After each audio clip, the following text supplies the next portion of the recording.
Multi level queue scheduling చూద్దాం. Multi level queue scheduling ఏమవుతుందంటే ఇట్లా డిఫరెంట్ మల్టిపుల్ రెడీ క్యూస్ ఉంటాయి అనమాట. ఇంతకుముందు మనం చూసిన అన్ని షెడ్యూల్ ఆల్గోరిథమ్స్లో ఒకటే రెడీ క్యూ ఉండే, ఇక్కడ మనకి మల్టిపుల్ రెడీ క్యూస్ ఉంటాయి అనమాట. ఆ రెడీ క్యూస్ ఎట్లుంటాయంటే based on the process properties బట్టి మనం ఆ రెడీ క్యూస్ని డిఫరెన్షియేట్ చేస్తాం. ప్రాసెస్ ప్రాపర్టీస్ అంటే ఏంటి, సైజ్ కానీ, burst time, CPU burst time కానీ, సిపియూ ప్రయారిటీ పరంగా మనం ప్రాసెస్ ప్రయారిటీస్ పరంగా ఒక్కొక్క రెడీ క్యూలో మనం ఆ ప్రాసెస్ని పెడతాం. ఇలా 4 ఉంటాయి అన్నట్టు.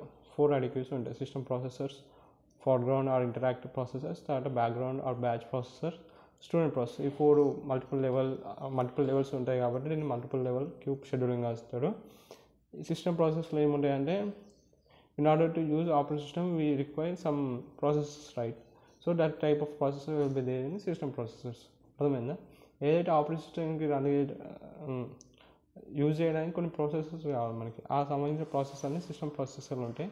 ఫోర్గ్రౌండ్ ఇంటరాక్ట్ ప్రాసెస్లో ఏదైతే రెస్పాన్స్ చాలా తక్కువ రెస్పాన్స్ కావాలి, ఏదైతే ప్రాసెస్కి రెస్పాన్స్ టైం చాలా తక్కువ ఉంటాయో అవన్నీ ఇంటరాక్టివ్ ప్రాసెస్లో ఉంటాయి అన్నమాట. ఎందుకంటే వీటికి ఫాస్టర్ రెస్పాన్స్ కావాలి కదా. ఎగ్జాంపుల్ చెప్పాలంటే ఇప్పుడు దానికి గేమ్స్ టైప్ ఆఫ్ ప్రాసెసర్స్కి ఏం కావాలి, ఫాస్ట్ రెస్పాన్స్ కావాలి. సో అలాంటివి ఇక్కడ ఫోర్గ్రౌండ్లో స్టోర్ అవుతాయి. తర్వాత నెక్స్ట్ వచ్చింది బ్యాచ్ ప్రాసెసర్లో ఏం స్టోర్ అవుతాయి అంటే ఏవైతే అంత ఇంపార్టెంట్ లేదు మనకి, దానికి ఎక్కువ రెస్పాన్స్ టైం ఉన్నా ఏం కాదు, ఆ డస్ట్ టైప్ ఆఫ్ ప్రాసెస్ అన్ని బ్యాక్గ్రౌండ్ ఆర్ బ్యాచ్ ప్రాసెస్లో స్టోర్ అవుతాయి. లాస్ట్కి స్టూడెంట్ ప్రాసెస్లో ఏవైతే డెవలప్ చేసిన ప్రోగ్రామ్స్ ఉంటాయో ఆ ప్రాసెస్ ఇలా స్టోర్ అవుతాయి. దీనికి హైయెస్ట్ ప్రయారిటీ ఉంటుంది. స్టూడెంట్ ప్రాసెస్ ఏదైతే సిస్టమ్ ప్రాసెసర్స్ ఉన్నాయో దీనికి హైయెస్ట్ ప్రయారిటీ ఉంటుంది. స్టూడెంట్ ప్రాసెసర్స్కి లోయెస్ట్ ప్రయారిటీ ఉంటుంది.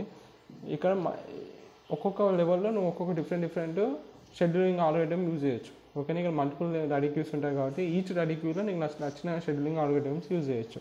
కానీ బెస్ట్ చాయిస్ చూసుకుంటే ఫోర్గ్రౌండ్ ఆర్ ఇంటరాక్ట్ ప్రాసెసర్, దీంట్లో రౌండ్ రాబిన్ షెడ్యూలింగ్ ఆల్గోరిథం వాడితే బెస్ట్. ఎందుకంటే ఇక్కడ రెస్పాన్స్ ఫాస్ట్ ఉంటుంది.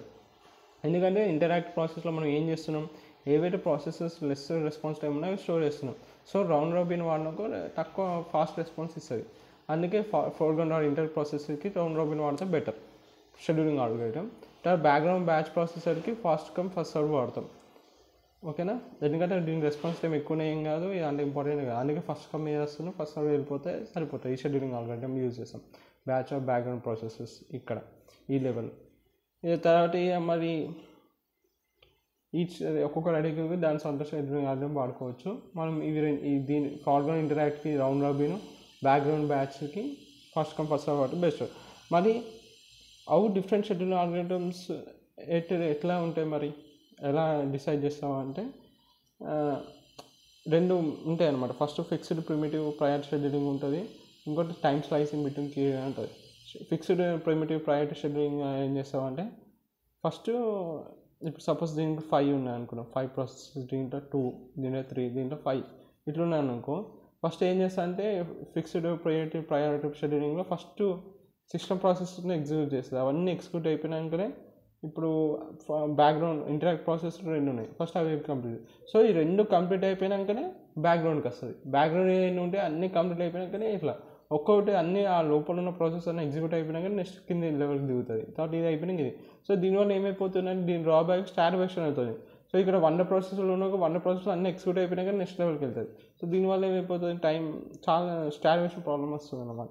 అందుకే దాన్ని ఆ ప్రాబ్లం రిమూవ్ చేయడానికి టైం స్లైసింగ్ బిట్వీన్ పీరియడ్ అనే ఇంకో మెథడ్ ఇది. ఇలా ఏం చేస్తామంటే ఇప్పుడు మనకి 4 ఉన్నాయి లెవెల్స్, ఇలా డివైడ్ చేస్తాం అన్నట్టు. లైక్ ఇప్పుడు సపోజ్ 80% 20% అనుకున్నాం. 80% దీనికి ఫోర్గ్రౌండ్ ఇంటరాక్టివ్ ప్రాసెస్, దీనికి ఇంత టైం తీసుకో దీన్ని ఈ ప్రాసెస్లో ఎగ్జిక్యూట్ చేయడానికి, ఇంకా బ్యాక్గ్రౌండ్ దానికి 20% టైం తీసుకో. ఒకవేళ దీన్ని కూడా తీసుకుంటే డివైడ్ చేస్తాం 10, 10, 60, 20 అట్లా మనం టైం స్లైసింగ్ చేస్తాం. Time slicing between the Curie, దాన్ని బట్టి అది చూసుకుంటుంది. ఇదే మల్టిపుల్ లెవెల్ క్యూ షెడ్యూలింగ్ అంటే.